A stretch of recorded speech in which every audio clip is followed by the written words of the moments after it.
जाएगा। सोचिए, एक ऐसे भविष्य के बारे में जो इतना दूर है कि उसे समझना भी मुश्किल है। एक ऐसा समय जब रात के आसमान में टिमटिमाता आखिरी तारा भी हमेशा के लिए बुझ जाएगा। ब्रह्मांड के लगातार फैलने की वजह से गैलेक्सियां एक दूसरे से इतनी दूर चली जाएंगी कि वो बस यादों में रह जाएंगी। हर एक आकाश गंगा अपने आप में एक अकेला द्वीप बन जाएगी जो अनंत अंधेरे से घिरी होगी, और वो ब्लैक होल्स जो कभी हर चीज को निगल जाते थे, वो भी हॉकिंग रेडिएशन के जरिए अरबों खरबों सालों में धीरे धीरे वाष्प बनकर खत्म हो जाएंगे। और फिर जब सब कुछ खत्म हो जाएगा, तब पूरा ब्रह्मांड एक ठंडी, अंधेरी और पूरी तरह से शांत जगह बन जाएगा। एक ऐसी जगह जहां कुछ भी नहीं होगा, कोई रोशनी नहीं, कोई गर्मी नहीं, कोई हलचल नहीं। समय का मतलब भी खत्म हो जाएगा, क्योंकि कुछ भी बदलने के लिए नहीं बचेगा। विज्ञान की भाषा में इस अंतिम अवस्था को कहा जाता है ब्रह्मांड की हीट डेथ। ये सोचना ही डरावना है, लेकिन क्या ये वाकई हर चीज का अंत है?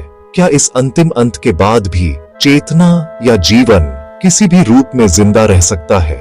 क्या भौतिकी के नियमों में कोई ऐसा कॉस्मिक लूप होल या गुप्त रास्ता छिपा हो सकता है जो हमें इस अंतिम विनाश से बचाकर अनंत काल तक जीवित रखे?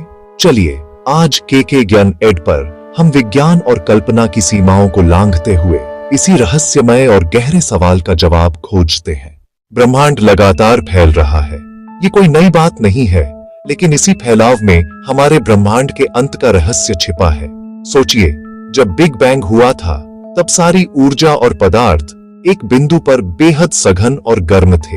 ये एक बहुत ही व्यवस्थित यानी लो एंट्रोपी अवस्था थी।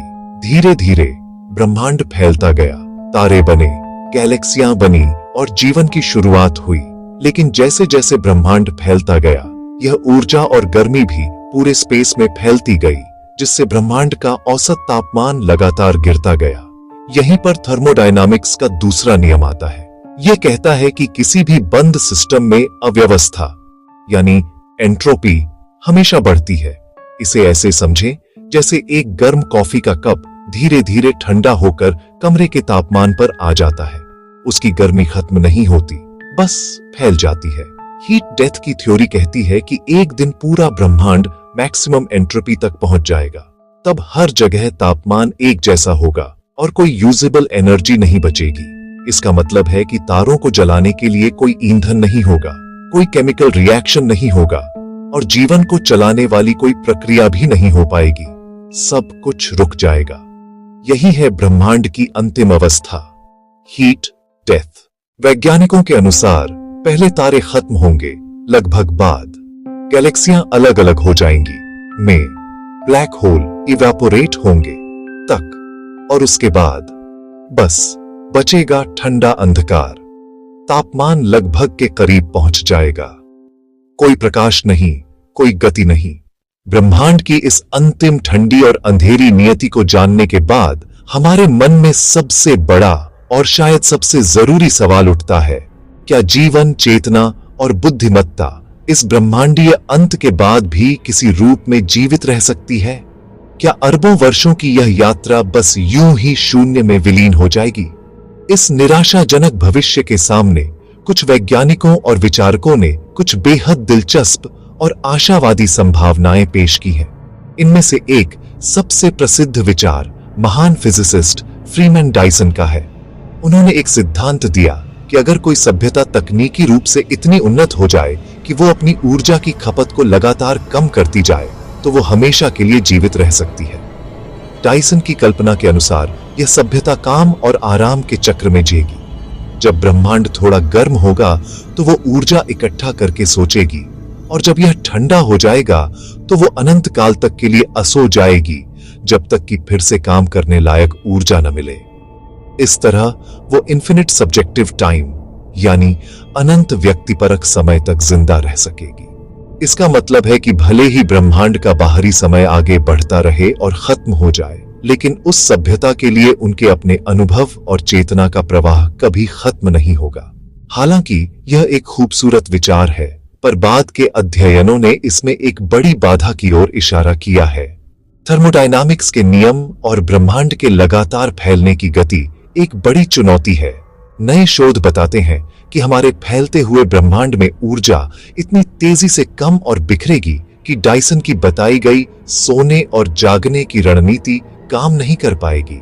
ऊर्जा का घनत्व इतना कम हो जाएगा कि उसे फिर से इकट्ठा करना असंभव होगा।